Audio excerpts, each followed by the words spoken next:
Hello, good morning student. This is Vimla Singh.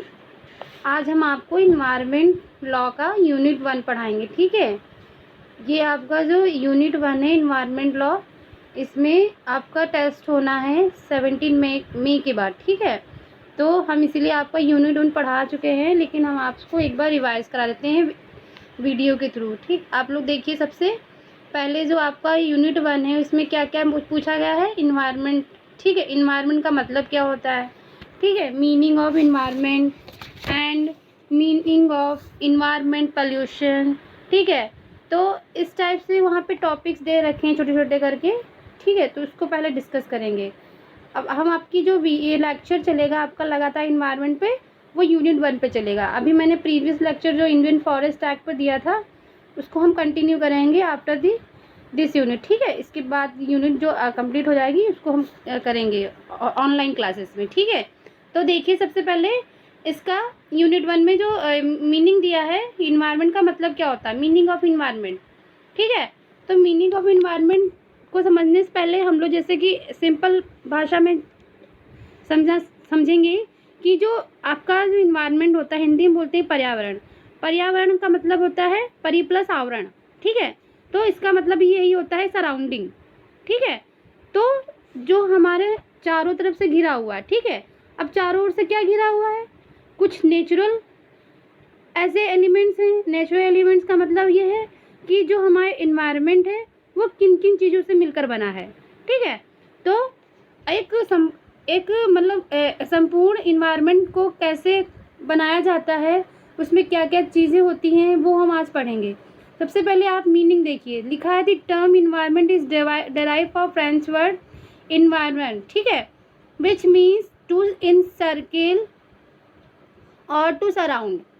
ठीक है, इसका मतलब ये है कि ये जो वर्ड है ये कहाँ से आया है? फ्रेंच वर्ड है, और इसका मतलब होता है टू सर्किल और टू सराउंड, चारों ओर से घिरा हुआ। ठीक है, इसका मतलब ये होता है कि जो हमारा पर्यावरण है उसमें बहुत से ऐसे तत्व हैं जिनसे हमें बहुत सी चीज़ें प्राप्त होती हैं। ठीक है, जैसे कि आपका अगर काइंड्स देखा जाए, इन्वायरमेंट काइंड्स देखा जाए, इसमें बहुत से काइंड्स की भी बात करेंगे अभी हम। ठीक है, जिसमें आपका नेचुरल इन्वायरमेंट आता है और मैन मेड इन्वायरमेंट आता है। लेकिन काइंड्स को पढ़ने से पहले हम इसके कुछ लीगल डेफिनेशन को भी देखते हैं। लीगल डेफिनेशन को कहाँ डिफाइन किया गया है? Section 2A of the environment protection act 1986 में। ठीक है, इसमें देखिए क्या लिखा है? The term environment includes water, air and and the interrelationship which exists among between water, air, land, human being and other living creatures, plant, microorganisms and property। मतलब ये है कि जो हमारा इन्वायरमेंट है उसमें क्या क्या शामिल है? Water, air, land and the interrelationship, और इनका संबंध किससे है? ये जो चीज़ें बताई गई हैं कि इसमें क्या क्या शामिल होता है? Water, air, land. ठीक है, और लेकिन इनका संबंध किससे है? Human being and other living creatures and plants और माइक्रो ऑर्गेनिजम्स। क्योंकि इनके बिना ना तो हम लोग रह सकते हैं, ना जीव जंतु रह सकते हैं, ना कीट पतंगे जो भी कीड़े मकोड़े होते हैं, माइक्रो ऑर्गेनिज्म जो छोटे छोटे होते हैं। ठीक है, तो इनके बिना कोई नहीं रह सकता है। तो इन्हीं सब चीज़ों से मिलकर बनता है हमारा इन्वायरमेंट। ठीक है, तो ये आपका जो इन्वायरमेंट प्रोटेक्शन एक्ट है वहाँ पे डिफाइन किया गया है। ठीक है, इसके अलावा एक और डेफिनेशन अगर शॉर्टली पढ़ना चाहेंगे तो ये बोलता है forces of nature surrounding of individual. Forces का मतलब ये है कुछ ऐसी शक्तियाँ, मतलब कि ऐसी चीज़ें हैं जो क्या करी फिजिकली, और यहाँ पे फिजिकली और बायोलॉजिकली प्रोवाइड होती हैं। फिजिकली में जैसे कि आपकी चीज़ें आ गई।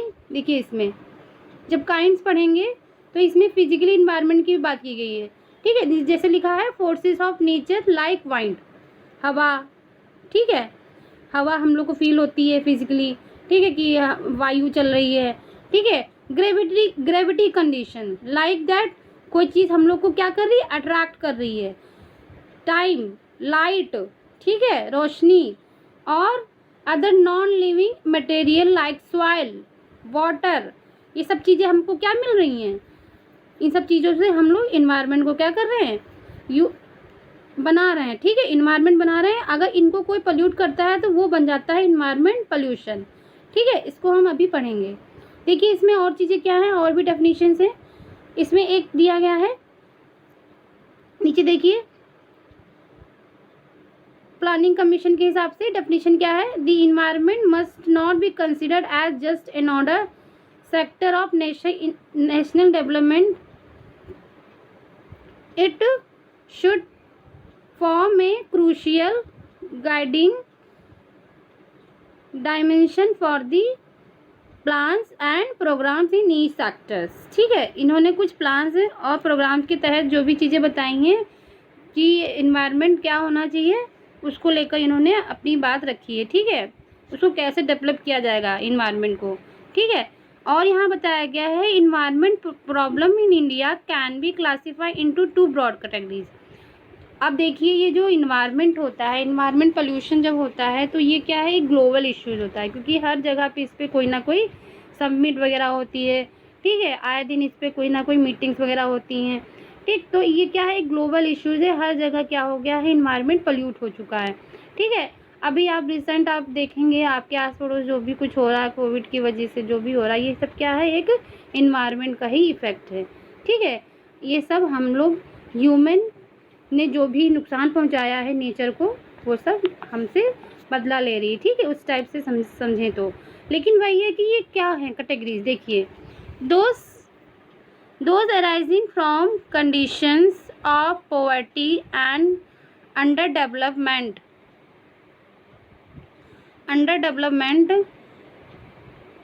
And those arising negative effects of the very process of development, ठीक है। यहाँ पे इन्वायरमेंट की बात की गई, इन्वायरमेंटल प्रॉब्लम्स क्या है इंडिया में, ठीक है, उन्होंने पॉवर्टी को लिया है, ठीक, गरीबी को इन्होंने क्या बात की है, इन्वायरमेंट प्रॉब्लम बात की है, ठीक है। इसके अलावा बात की है इन्होंने निगेटिव इफ़ेक्ट्स मतलब जो डेवलपमेंट्स हो रहे हैं उनके पीछे क्या इसका प्रभाव हो रहा है, क्या गलत प्रभाव पड़ रहा है, क्योंकि आजकल क्या होता है, बहुत सारी इंडस्ट्रीज़ डेवलप तो हो रही हैं, बहुत अच्छे ऐसी बिल्डिंग्स तैयार हो जा रही हैं, ठीक है, वो किसके थ्रू हो रही है, एक टेक्नोलॉजी के थ्रू, ठीक है। लेकिन वो जिस जगह पे बनाई जा रही है वहाँ पे ढेर सारे पेड़ काटे जा रहे हैं, नदियाँ बंद की जा रही हैं, तालाब खुले थे वो बंद कर दिए गए वहाँ पे, अब क्या हुआ, कंस्ट्रक्शन शुरू हो गया, तो ऐसे बहुत से नेचुरल रिसोर्सेज जो होते हैं वो बंद कर दिए गए हैं, ठीक है। तो उस पर निगेटिव इफेक्ट पड़ रहा है हमारे एनवायरनमेंट पे, ठीक है। इसके बाद इन्होंने कैटेगराइज किया है, first category has to do with the impact on the health integrity of our natural resources, ठीक है। इससे क्या है, फर्स्टली इम्पैक्ट कहाँ पड़ता है, हमारी हेल्थ और इंटीग्रिटी पे पड़ता है, ठीक है। एंड इंटीग्रिटी मतलब कौन से रिसोर्स है इसमें, land, soil, water, forest, wildlife etcetera, ठीक है। इसके अलावा सेकेंड इन्होंने कैटेगरी बताई है, has to do with the considered side effects of the effort to achieve, मतलब यहाँ पे कुछ साइड इफ़ेक्ट्स की बात की गई है कि जो नीचे जो डेवलपमेंट की बात है कि धीरे धीरे प्रोसेसिंग हो रही है, डेवलपमेंट हो रही है, उससे क्या होंगे, बहुत से साइड इफ़ेक्ट्स होंगे, जैसे कि आज हो रहा है, वहाँ तो आपने सुकून से चीज़ें को यूज़ कर लिया, लेकिन कुछ समय के बाद उसका क्या है, साइड इफ़ेक्ट्स है, निगेटिव इफ़ेक्ट्स पड़ रहे हैं हमारे इन्वायरमेंट पे, ठीक है। उसी का ये आप देख ही रहे हैं, कोविड एक उदाहरण है, ठीक है। अब देखिए इसमें kinds of environment can be divided into categories, natural and man made, ठीक है। अब नेचुरल कैसा होता है, देखिए, इन्वायरमेंट में also be classified into following 2 kinds, ठीक है, 2 काइंड्स में बताया गया है, देखिए, पहला है physical environment and biological environment, ठीक है। अब देखिए यहाँ पे इन्वायरमेंट को भी और क्लासीफाई किया है, ऊपर भी डिवाइड किया था, नीचे भी कर दिया है कि नेचुरल भी होता है, मैन मेड भी होता है, फिजिकल भी होता है, बायोलॉजिकल भी होता है। अब देखिए यहाँ पे 4 टाइप्स के हमारे इन्वायरमेंट हो गए, अब चारों को पढ़ते हैं लाइन से। नेचुरल क्या होता है, देखिए, the natural environment that comes into existence without the interference of man is called natural environment, जो इन्वायरमेंट विदाउट मैन के इंटरफेरेंस से बनता है, ठीक है, वो होता है नेचुरल इन्वायरमेंट। लिखा है it's operates through self regulating mechanism card haemostatic environment mechanism, means that यहाँ पे एनी चेंजेस जो हो रहे हैं वो नेचुरल हो रहा है, ठीक है। जो हमारे आस पड़ोस जो भी चेंजेस हो रहे हैं, कभी हवा चल रही है, कभी बहुत गर्मी हो जा रही है, ठीक है, कभी बिल्कुल कम रोशनी हो रही है, बादल छाए रह रहे हैं, ये क्या है, नेचुरल है, ये नेचुरल चेंजेस हो रहे हैं हमारे आस पड़ोस, ठीक है। इसके बाद आता है आपका मैन मेड इन्वायरमेंट, ठीक है। तो इसमें क्या होता है, जो भी चेंजेस होते हैं वो किसके थ्रू हो रहे हैं, हमारे ह्यूमन के द्वारा हो रहे हैं, ठीक है।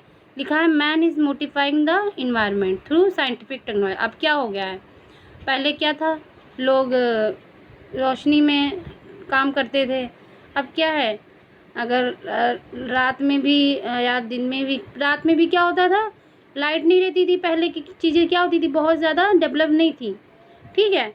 अब क्या है कि लाइट चली गई दिन में, तो इन्होंने अपनी चीज़ें बना ली जो टेक्नोलॉजी के थ्रू बनाई गई हैं, जैसे कि पंखा चल गया, एसी चल गया, पहले ये सब चीज़ें नहीं होती थी, ठीक है। तो इससे लोग स्वस्थ भी रहते थे, लेकिन अब क्या है, जितना ज़्यादा डेवलपमेंट हुआ है उससे ज़्यादा लोगों को नुकसान भी हो रहा है, ठीक है। Which is the product of human brain, ठीक है, वो सब चीज़ें कहाँ बनाई, ह्यूमन के दिमाग से बन रही हैं। He modify its according to his needs, और वो सब चीज़ें कैसे कैसे बन रही हैं, जैसे जिससे लोगों की नीड्स बढ़ती जा रही हैं वैसे वैसे चीज़ें डेवलप हो रही हैं, ठीक है, वैसे वैसे हमारा इन्वायरमेंट बहुत ज़्यादा डिग्रेड हो रहा है, ठीक है। अब देखिए फिजिकल इन्वायरमेंट, फिजिकल इन्वायरमेंट होता है forces of nature like wind, gravity condition like temperature and light, and non living material like soil and water, ठीक है। तो ये आपके कुछ फिजिकल इन्वायरमेंट हो गए। बायोलॉजिकल इन्वायरमेंट का मतलब होता है it's includes plants and animal and other organisms, ठीक है। इसमें क्या होते हैं, बायोटिक और एबायोटिक, ठीक है। इसमें देखिए बायोटिक में क्या होता है, एबायोटिक क्या होता है, एबायोटिक होता है नॉन लिविंग, ठीक है, और बायोटिक होता है लिविंग, लिविंग जैसे कि हम लोग, ठीक है। They interact with each other, A change in one brings about A change in other, ठीक है। इसके अलावा देखिए इसमें क्या है कि दूसरा फैक्टर्स पे क्या इफ़ेक्ट पड़ता है, फैक्टर्स क्या होते हैं इन्वायरमेंट पे, ठीक है, मतलब कंपोनेंट ऑफ इन्वायरमेंट। देखिए कंपोनेंट क्या क्या है, the environment factor consist of following spheres, atmosphere, hydrosphere, lithosphere, biosphere. देखिए अब इसका जो कंपोनेंट है वो क्या है आपका, पहला एटमॉस्फेयर, लिखा है physical forces and material forces related to aerial environment, जिससे कि आपका हो गया एटमॉस्फेयर कैसा हो गया, लाइट है, ठीक है, एटमॉस्फेरिक टेम्परेचर है कि क्या तापमान चल रहा है, वाइंड हवा कैसी चल रही है, प्रेसिपिटेशन एंड एटमॉस्फेरिक ह्यूमिडिटी, ठीक है। इसके अलावा living organism can survive only in a narrow range of temperature which allow their metabolism, ठीक है। इसके अलावा लाइट इज़ इसेंशियल, ठीक है। इसमें क्या है, लिविंग की बात हो रही है, लाइट की बात हो रही है कि light is essential for photosynthesis, पौधों के लिए क्या है, ये बहुत ज़रूरी हो गया है, ठीक है। Humidity regulate the rate at which water evaluate, ठीक है, एवोब्रेट, ठीक है, जो मतलब कि ये होती नहीं ह्यूमिडिटी, वो बनाए रहना, ठीक है, बॉडी के लिए तरोताज़ा, ठीक है। फिर इसके बाद हाइड्रोजन, वाटर की बात हो रही है, water is an essential requirement of life, ठीक है। एक बार खाना नहीं भी मिलेगा तो भी आप रह लेंगे 2-4 दिन, लेकिन पानी नहीं मिलेगा तो बिल्कुल नहीं रह पाएंगे, वही चीज़ बताएगी, no life can exist without water, the requirement of water varies from organism to organism, the distribution of organism depend upon the extent of the need and special adoption for the consuming water, ठीक है। तो ये आपका हो गया hydrosphere, ठीक है। तो ये आपके कंपोनेंट्स हैं, ठीक, कि आप लाइट के बिना नहीं रह सकते, ठीक है, आपको जो वाटर चाहिए उसके बिना नहीं रह सकते, और इसमें आपका लास्ट इसमें थर्ड पॉइंट है lithosphere, the lithosphere is the solid shell, ठीक है। Inorganic material on the surface. Lithosphere मतलब आप जिस भूमि पर रह रहे हैं उसको बोला जा रहा है। It is composed of soil particles and under the lying rocks down in A depth of A 50 kilometre the soil. ठीक है, तो आपके जो इन्वायरमेंट को कंप्लीट करता है वो क्या है, एक सॉइल भी है, लिथोस्फीयर जिसको बोलते हैं, क्योंकि सॉइल से हम लोग क्या कर रहे हैं, उस पर रह रहे हैं पहली बात तो, प्लस उस पर खेती कर रहे हैं। अगर सॉइल ही पल्यूट हो जाएगी तो वहाँ पे सॉइल पोल्यूशन हो जाएगा। ठीक है, या उस लैंड पे खूब सारी बिल्डिंगें बना दी जाएंगी तो उससे भी पेड़ पौधे कम होने लगेंगे, तो इन्वायरमेंट पोल्यूशन हो जाएगा, वहाँ पे फिर हमारा इन्वायरमेंट इफेक्ट हो जाएगा। ठीक है, इसके बाद बायोस्फीयर आता है।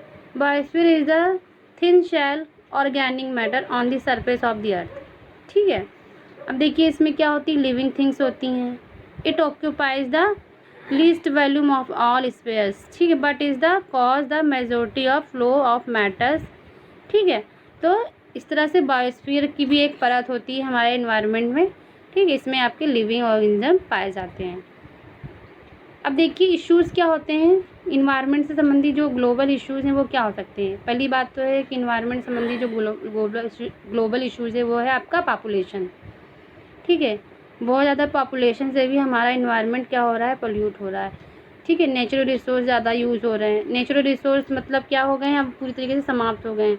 ठीक है, इससे उस रिज़ल्ट ये है कि डिग्रेडेशन ऑफ नेचुरल रिसोर्स, उनको बहुत नुकसान हो रहा है। ठीक है, इसके अलावा बताया गया है